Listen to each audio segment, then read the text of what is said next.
Welcome to For the Health of It. I'm your host, Corian K. Paget, and this is your number one source for all things sports, health, and fitness related. Oh, hold on, Coach. What does For the Health of It stand for? Good question, Austin. The four and For the Health of It stands for our four principles, which are mindset, movement, nutrition, and recovery. Okay, cool. Let's do it for the health of it then.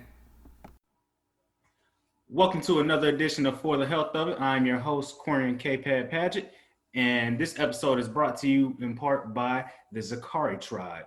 The Zakari Tribe offers nice t-shirts like this and other athletic apparel.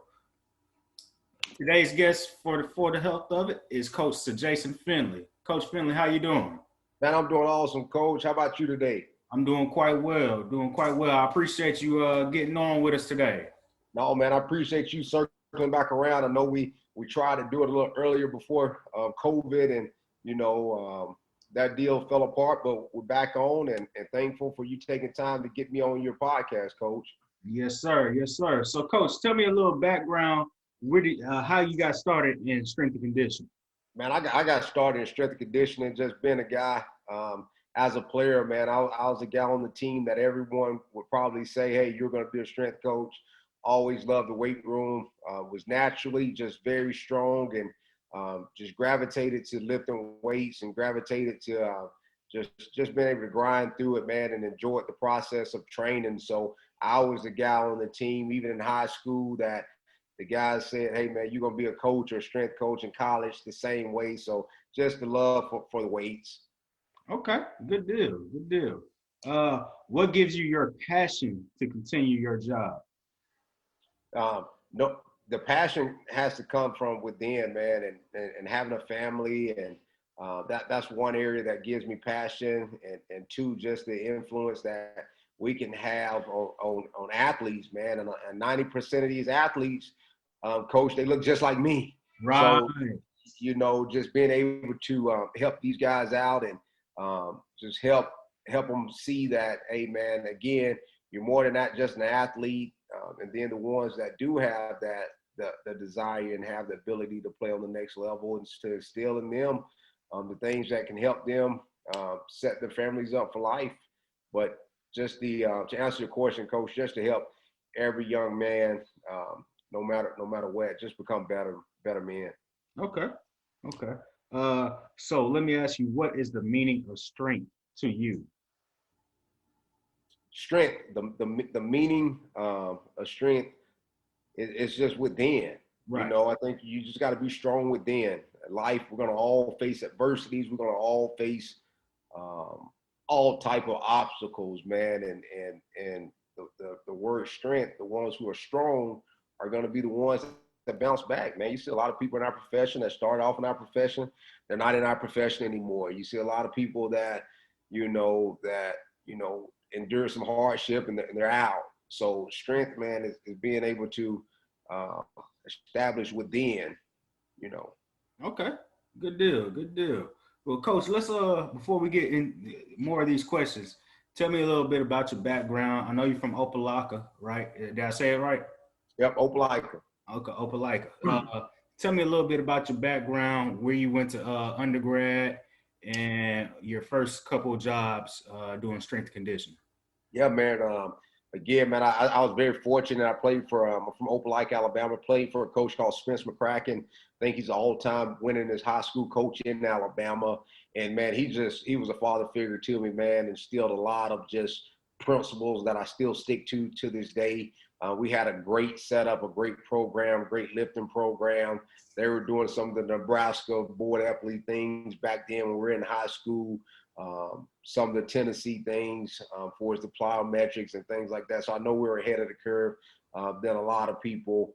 From there, man, was very fortunate to go to Tuskegee University. And, I'll talk a little bit more about this later. But when I got there, man, just, a lot of like going to a smaller school, you don't have a lot of the accessibility to things for its equipment and coaches and things like that. So you have to really be intentional going out and learning. And that's kind of where a lot of my knowledge and my hunger to learn to be better and to see what everyone was doing to become stronger and faster and things like that, where that really just took off.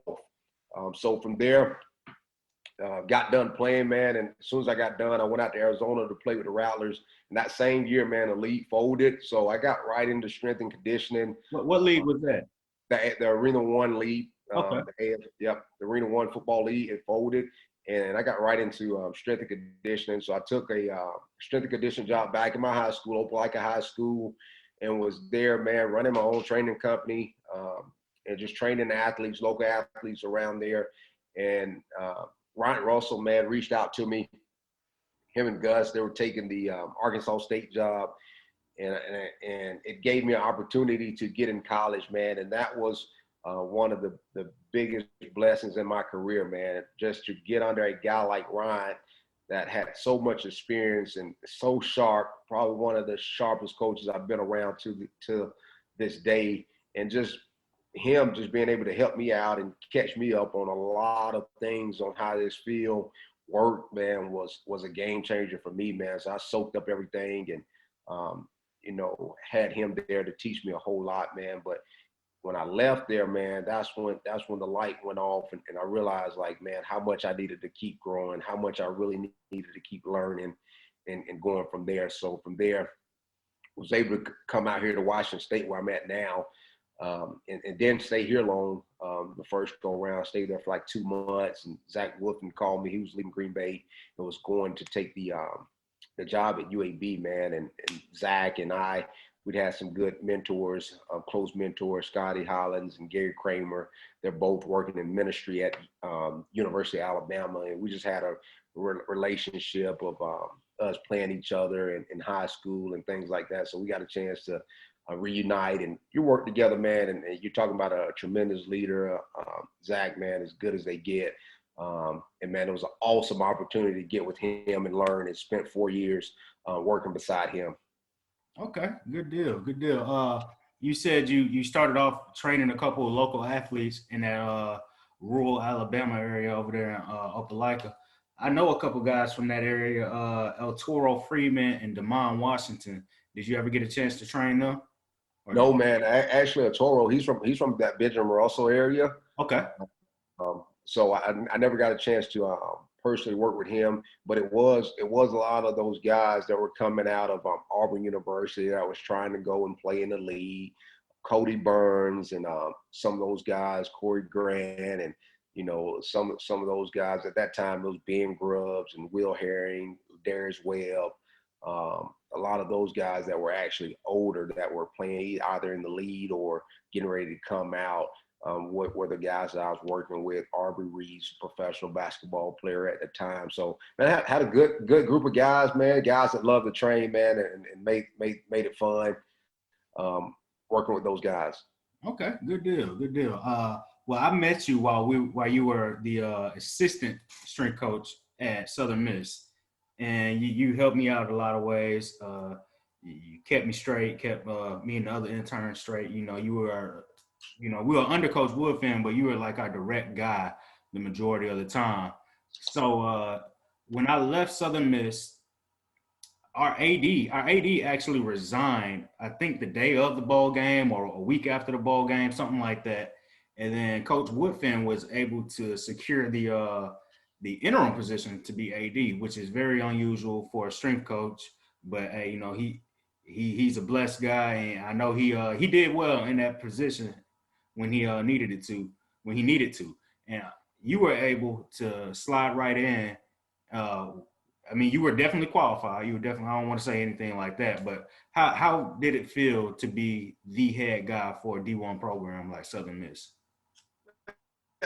Man, to me, like, obviously that opportunity was awesome. And again, man, Zach gave us so much autonomy. It's like you already felt like you were leading the team.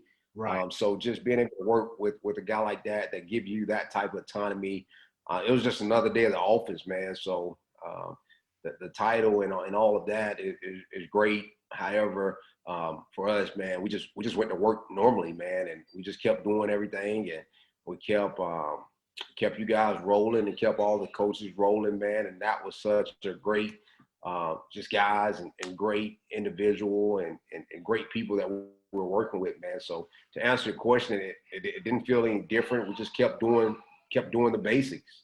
Right. Okay, good deal, good deal. So how do you motivate your team to begin weightlifting and performance activities? Obviously, the biggest thing now is education.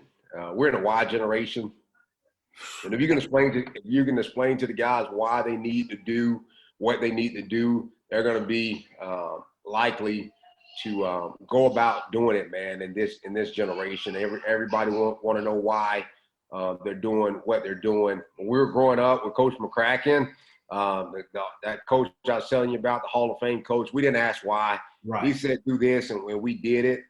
Just this generation, you got to be able to adapt. You got to be able to grow with them and go from there. right. Do you feel like do you feel with being a strength and conditioning coach, you are the foundation of the team?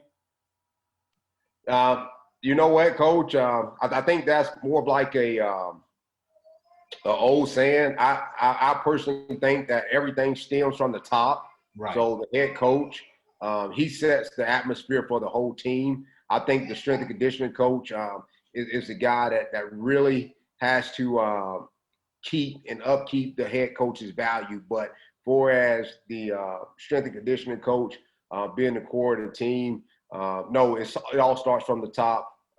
Belichick, right.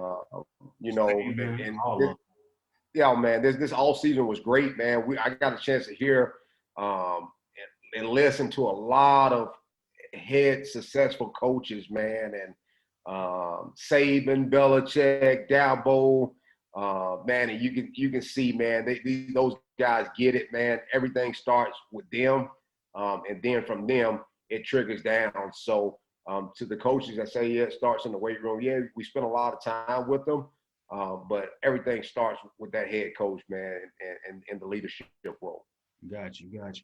Do you feel a greater connection, or do you feel like you may have a greater connection with certain athletes due to you being around more, due to certain guidelines of the NCAA? Oh, no doubt, man. Yeah, you're able to build great relationships with a lot of the players, just because you are the voice that they hear a lot, and you are around them so much. So you're able to that time, just like anything, man. If you're able to put a lot of time into it, the guys are going to be able to, um, you know, rub off on you, man. And on the flip side, that's why it's important to have a staff of coaches, because again, if you got a staff of one or two coaches and you're coaching 100 athletes, like sometimes, man, those one or two coaches aren't going to be able to relate to all different athletes. So I think you got to be very mindful of that also, because there's 100 athletes and you got two coaches. Like every athlete aren't going to be able. You're not going to gravitate to all athletes. I know you're going to try and you're going to want to, but I think you got to really make sure you got a well-rounded strength and conditioning staff too, so that they can grasp the attention of all the athletes. Okay, good deal, good deal. So, one thing that's been going on since March, I don't know if you started it up, but there's been a African American performance coaches, and I seen the unity and the coming together of us. Uh, and I know you did set up a couple of the Zooms and whatnot, but I want you to go into that. Yeah, man. So when COVID hit, it was awesome, man. It was an awesome opportunity for me, man, just to reach out and obviously when you go through things, man, you want to reach out and try to get better. And for me, that's what COVID was for, man. It was an opportunity to reach out to guys that look like me and to see, how have they been so successful. And that's what the journey was about for me.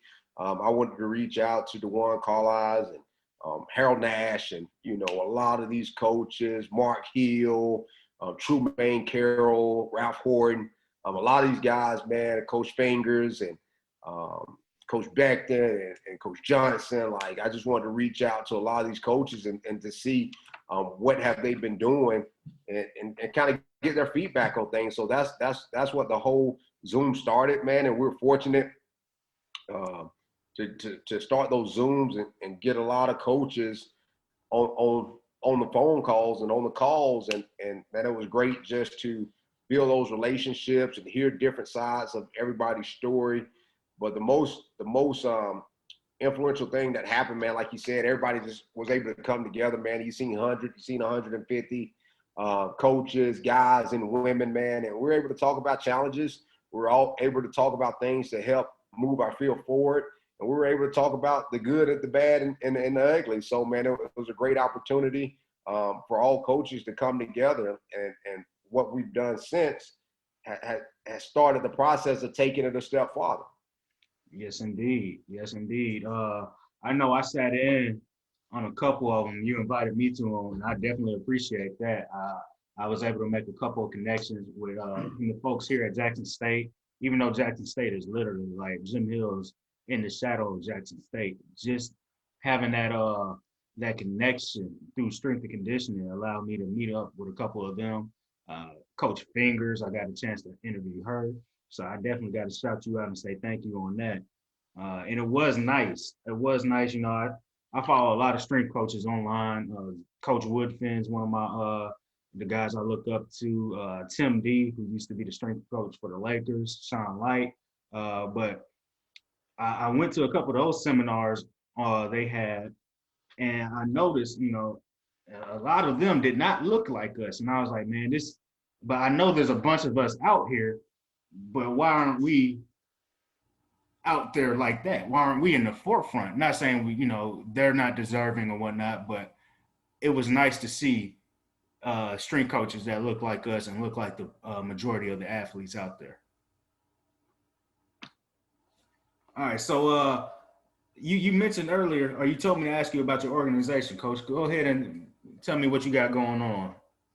Yeah. So what we did, man, those Zooms and what we talked about just led to the first step, man. It led to the first step of number one. First thing we said was, hey, and where I'm at, and I wouldn't be where I'm at if it wasn't for Ryan Russell, if it wasn't for Zach Wolf. And so I'm not on here to bash another race because I'm where I'm at because of other races, and those have been the guys that reached out to me and helped me in this field and helped got me to where I'm at now.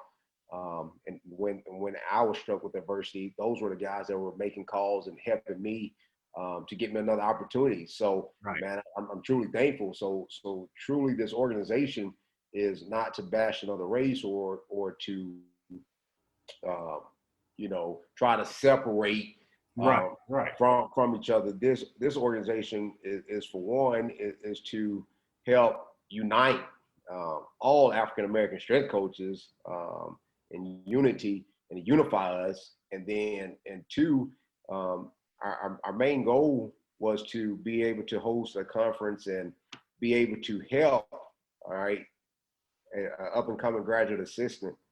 And those were the two purposes for this first year. It's just being able to come together, all right, host a conference together, and then to be able to help a graduate assistant and some type of monetary gifts for that male or female up and coming graduate assistant. It's about paying it forward.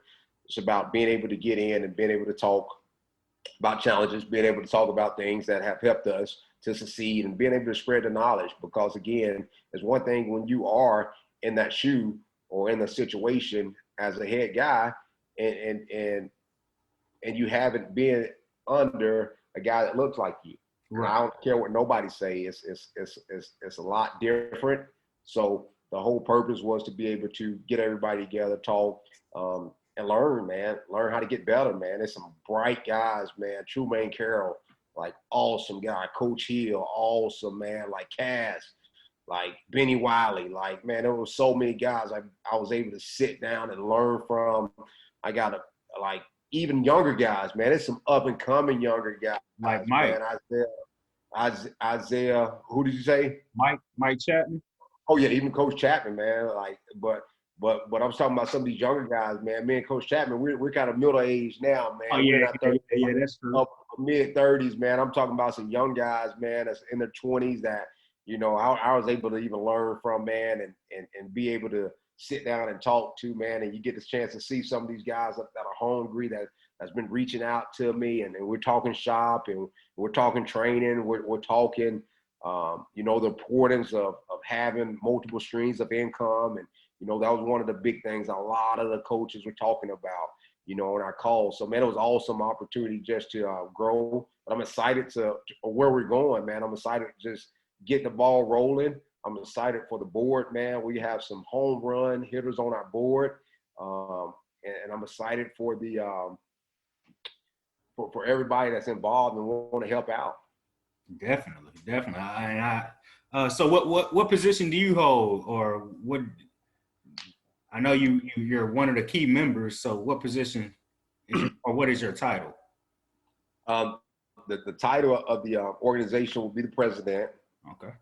So just getting it going with like-minded people, and again, the mission of it is again to number one, be able to unify everybody together, to come together and iron sharpen iron, man. Like we talked about from the beginning, every Zoom, but to make us aware of every situation, to constantly educate everybody on everything, and then be able to come together and just advance our field forward.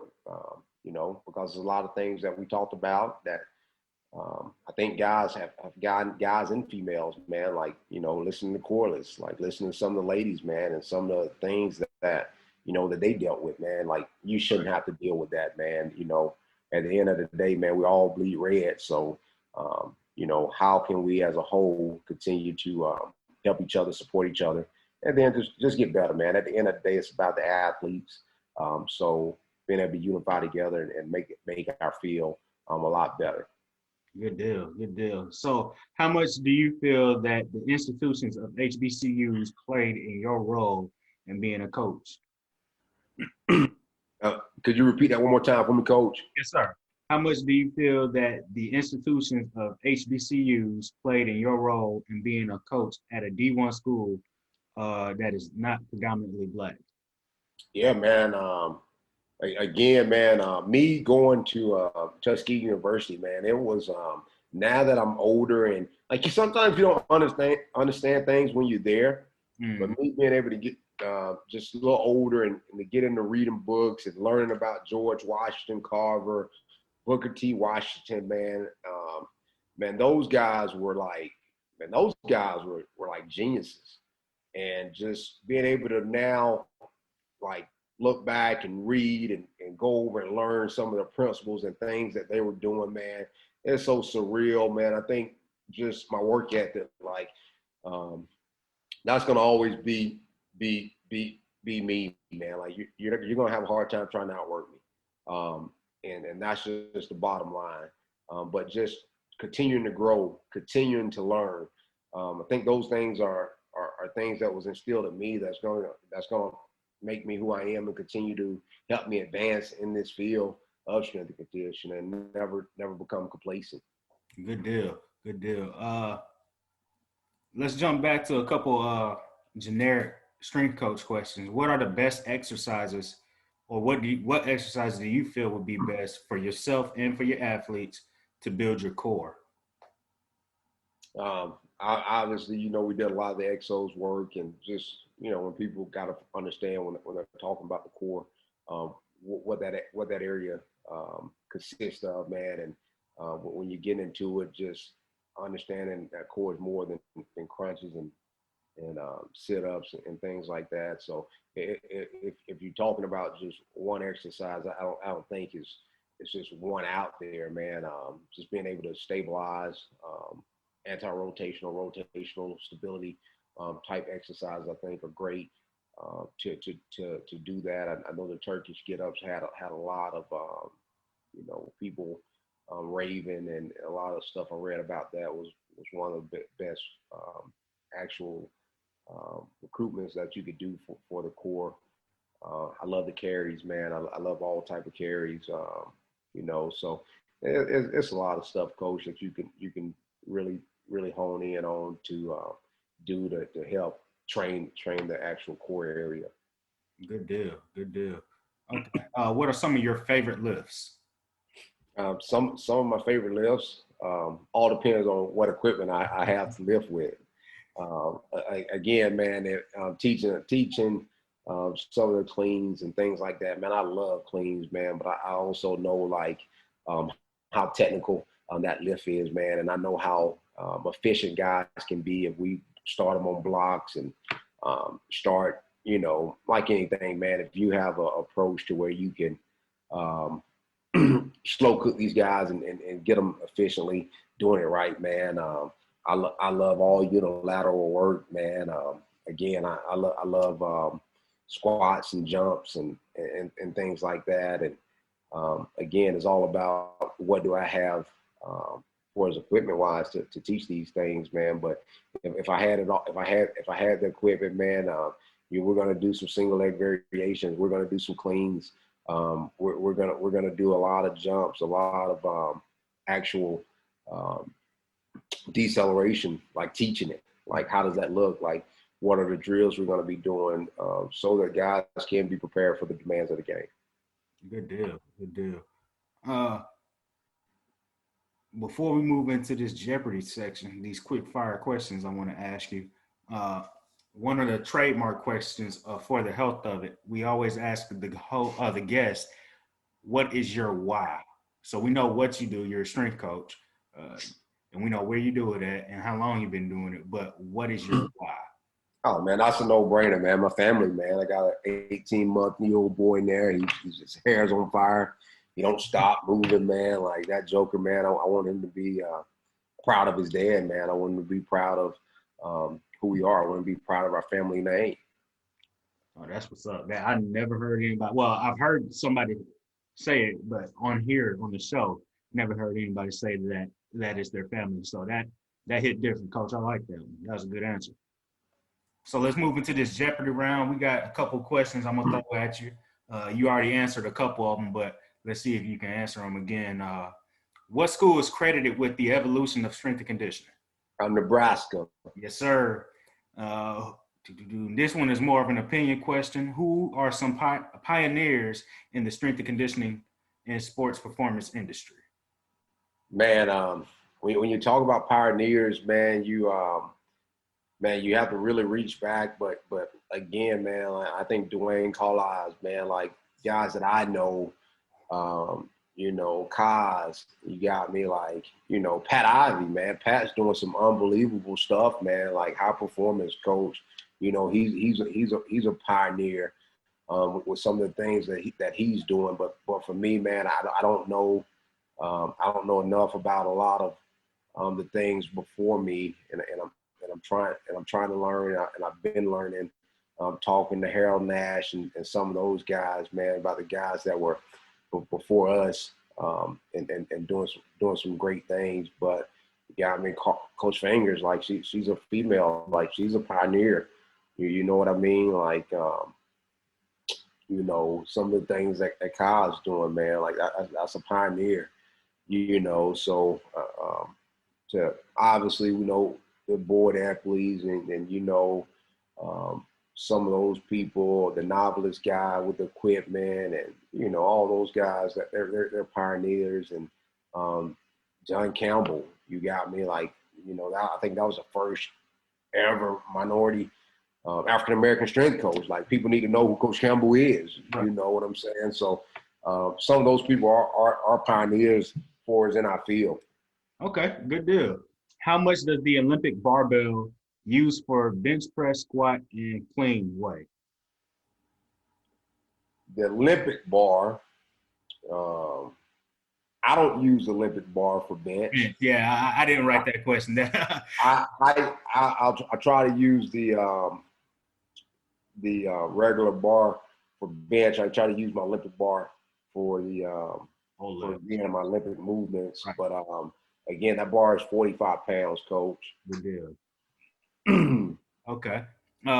Which of these three is considered a pull exercise? A one-arm row, military press, bench press. Yeah, so you said a pull exercise would be a one-arm row. Yes, Coach. sir. Yes, sir. Oh man, Austin gave you some easy questions. Easy questions. Yeah, I'm gonna have to get on him about this one. Oh man. And last one. What Black coaches influenced you today and in the past? You dropped a couple names, but give me probably, if you had to narrow it down. You don't have to just say Black coaches. if you had to shout out 2 or 3 people that really influenced your career, who would you say? Man, again, just with COVID, it's been a very blessed opportunity to get on the phone with a lot of these coaches, man. Coach Caldwell, being able to sit and talk to him, Coach Jim Caldwell, man, that's something I will forever be grateful for, that opportunity, and being able to talk and learn from him. Man, his passion, just how genuine he was, and man, all of his advice. I'm better for that. Right. Coach Madden and Terry Jones, like guys that's been doing it like longer than we've been born. You Right. got me. Like hearing those guys talk, hearing some of their non-negotiables, hearing some of their battles and trials that they went through. I think I know for a fact I'm better than that. I'm better from them from that. Some of these up and coming coaches, man, that hold these esteemed positions right now, man. Your Benny Wileys, your Kaz, you got your Tremaine Carrolls, your Mark Hill, your Ralph Hordens. Being able to talk to these guys, man, and spend time with these guys during COVID, and still to this day, man, like again, like those guys have been very influential. Like talking to Coach Fingers, like I got a whole newfound respect, a whole new thought process when it comes to hiring females. Right. Just from talking to her, you got me listening to some of the basketball coaches and some of the things they're doing, Isaiah, Mike, and some of those coaches. So man, it's been an awesome opportunity. It's been an awesome connection. And I just want to keep growing it and keep building it, man. Coach Paul with the Cowboys, hearing his story, man. I can go on and on, man. That's how this thing's been. I probably talked to 50 plus coaches. It was a great opportunity to just reset, readjust, and realign and move forward. Coach Johnson and Beckton, those guys, man, they're like brothers now. Talking to those guys, and a lot of those coaches, even in the SWAC and SIAC, man, talking to those guys, man, and just hearing those guys talk, man, and Coach Troy and a lot of those guys talk about training and their thought process and their journey, man. So man, it's been unbelievable. I'm truly thankful. I'm truly grateful for it, and I'm just ready to keep building these relationships and keeping things going. Good deal. Good deal. You mentioned having a conference. Are there any dates set? Date's not set yet. I know we're thinking either the last weekend of June or somewhere right after the 4th of July. So that's where we're at right now. Okay. Yeah, I'm gonna definitely pay attention to that, because I definitely need to be there for that. Also, before we get out of here, go ahead and shout out your social media. Yeah, man. So on social media, Facebook, obviously, we have started the African American performance coaches on the Facebook. So, Coach, you can make sure all the listeners jump on that if they're African Americans there in our field, strength and conditioning, yoga, nutrition. Like, feel free to jump in on that and join our group. We're just open-minded people, just working together to continue to advance the field. Coach Finn is the Instagram. I'm getting more. You guys are getting me more up to date on the Instagram and things like that. And SaJason Finley's on Twitter, Coach Finley on Twitter. So those two I'm getting more up to date on. So yeah, I got my Instagram going now. Good deal. Well, Coach, hey, we certainly appreciate you being on with us. Thank you so much. I know like you said before, we had a couple mishaps trying to record before, but thank you for finally coming back and reaching out. Actually, you actually set this one up, so I definitely appreciate that, Coach. Yeah, man, it's all good. I wanted to make sure we got it going. Next week's gonna be a big week, man. with the organization and just getting the ball rolling. We're official, man. So I'm excited. I'm excited to introduce the board next week on the main screen. The people behind